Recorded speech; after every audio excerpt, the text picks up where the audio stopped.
what the teachers had said. So I had to abscond. So I did that on a regular basis, and you know, everything just fell apart. But when I went back the next day, because I'd absconded again, I had to see the headmaster again, which I didn't mind. And he just told me that, you know, he's going to have a word with the teachers and see whether he can make sure that they don't bother me anymore. So he did. But after that, the damage had already been done, because I had no way of communicating academically whatsoever. I just could not communicate. So my body was at school, my mind wasn't. But then I remember that I had this gift. So when I went back home, I decided I wanted to carry on creating this work of art. When I left that school, I went on to junior school, senior school. I went to senior school with serious learning difficulties, because it was just so hard for me, because I am dyslexic as well, you know. So the whole thing just affected me. Sometimes when I'm talking to you, it brings it back to me right now. So I'd like to tell you, actually like to tell you everything about what happened to me, but I'm going to continue and just tell you what I've become now. Time has moved on. You know, I left school. I went into a factory. I didn't mind, as long as I could raise some money for my mother. You know, I didn't care what I did, whether I worked in a steel foundry, whether I did labouring work. I didn't care, because, you know, I was fairly strong. I didn't care. I didn't mind. I could earn some money. But then I'd saved some money and bought a microscope and took it home, showed my mother. My mother told me go upstairs and make some smaller stuff. So I did. I wanted to create some angels dancing on the head of a pin. So I did 5 angels. She said, there's more room on the needle, on the pinhead. So I carried on. I did about 8 angels on the head of a pin, and I carved them from little splinters. Then I started pulling fibers out of the carpet, and then I started experimenting underneath the microscope. My mother would be sitting next to me. She'd look through the microscope, and she'd say, see how many angels you can put on the pin. So I'd put 6 on there. One of them fell off, and I noticed some of my work was getting inhaled, because it was that small. You know, and so I had to create some more, you know. So then from there I continued. I locked myself away every day. Kids used to knock on the door, ask where I was, but I didn't want to associate with the kids. I just wanted to just go on this journey. Years passed on. I'm here today, and I'm now the creator of the smallest artwork on earth. They're now doing a documentary on me, the Discovery Channel. I received an MBE from the Queen of England. I have scientists waiting to meet me when I get back to England. I have people from Germany, Switzerland, Japan, all types of people in the medical profession asking whether my work can be transformed into surgery, asking whether my skills can be beneficial to medical science. I have so many, I would say, so much to thank my mother for and thank God for, because it's a gift that I was given. I'm a little bit shy right now, so that's why my head's down. But I'm trying to sort of express myself as much as I possibly can.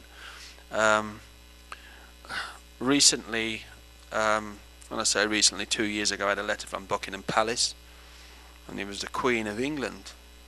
You know, because what happened, my exhibitions were getting so popular, people were turning up from all over the place saying, oh, we need to see this work, it's amazing, we need to find out who this man is, you know. And I'd have people piling up, waiting outside the exhibition, and I'd be like coming in and I could hear them going, oh no, that's impossible, nobody can do that, you know. And I was just thinking, they haven't seen anything yet, because this is my big stuff, they ain't seen the small stuff yet.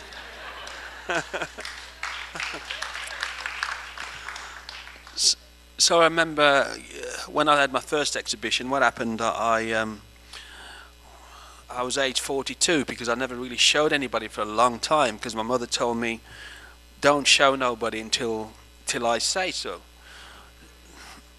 So when I reached 42, I built up a collection of work. I had a huge collection of work. Then my mother told me that now I can show them. So I went to this empty shop and I rang a number, which was the landlords. I rang the landlords and I said, while the shop is on lease, is it possible, because the shop was empty, I said, is it possible that I could come in there and do a little bit of work and show people what I do? And he says, what do you do? And I says, well, I make sculptures in the eye of a needle. And he says, seriously? I says, yeah. And he says, well, that don't sound right to me. I said, I'll tell you what, I'll show you. So I met him and he saw it and he went, yes, you can have the shop. So I says, what I'll do at first, I'll make something that people could see. So I got a big piece of wood and I wanted to see what I could do on a big scale. So I went over to an hardware store across the road not far from the shop and I asked the gentleman in the shop if I could borrow some of his tools. And he had a wood carving sort of business and tools, wood carving tools, all different types of tools. So I says, if I can borrow your tools and I do a sculpture of Shakespeare and I'll mention your tools. And he said, well, okay, providing you mention my tools. I said, yeah. So he gave me a lot of wood carving tools. So I went back to the shop and I went over to the forest, a place called Sutton Park near me, and the tree surgeons there, a lot of tree surgeons, and I asked him if I could have a tree trunk. I told him what I was going to do and he says, yeah, okay. And he delivered it to the shop and I put it in the shop window on a table. There's a lot of people walking by. So I started chipping away. I just said, I'm going to do a sculpture of Shakespeare. And I started carving away, no picture, just carving, and then Shakespeare's head turned up. And next I knew, loads of people were looking through the window, you know. Wow, how are you doing that? You've got no photograph.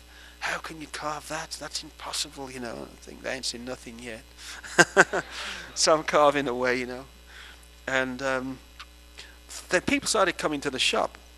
So in the other hand, I had a carving of Shakespeare's head on a toothpick. So I put it on a little stand with a little magnifying glass in front of it, and it was like in a little globe. So I was carving away. Everybody came in, and they was all looking at the Shakespeare, the big one. Then when I turned around, nobody was looking at the big one anymore. They was looking at the small one. So the big Shakespeare started to cry. So then everybody started saying, wow, how'd you do that? How'd you do that? That's amazing. And I thought, my mother's right. Still haven't seen anything yet. So then one lad came in and he was a journalist and he said, what I want to do a story about you because, you know, this is amazing. So he decided to do an article. It went out in all the newspapers. Then next thing I knew I was in every single national newspaper. Then I had people ringing me up to invest money in me, and I'm thinking, well, that's just a toothpick. Wait till I see the real small stuff. So this gentleman flew all the way from Jersey and said, look, I want to invest a lot of money in you. He invested over 200,000. He said, I'm going to put this money into you and take you where you need to be, because he said, I've never seen anybody do this type of work, especially on this level of skill and detail. And I told him that, you know, my mother told me to create work that I couldn't see. And I said, but the ones that you're looking at now is not the small stuff. And he was like, what? So what I did, I decided to show him the camel through the eye of a needle. And then when he saw that, his eyes popped out of his head and went back in. And he started throwing more money at me after that. So then more press, more TV, and then I decided to open a gallery at the city of Bath in England. And it was in all the newspapers. Then it went out all over the world. They were talking about this artist that can create works of art so small that you couldn't see it. and next thing I knew I had more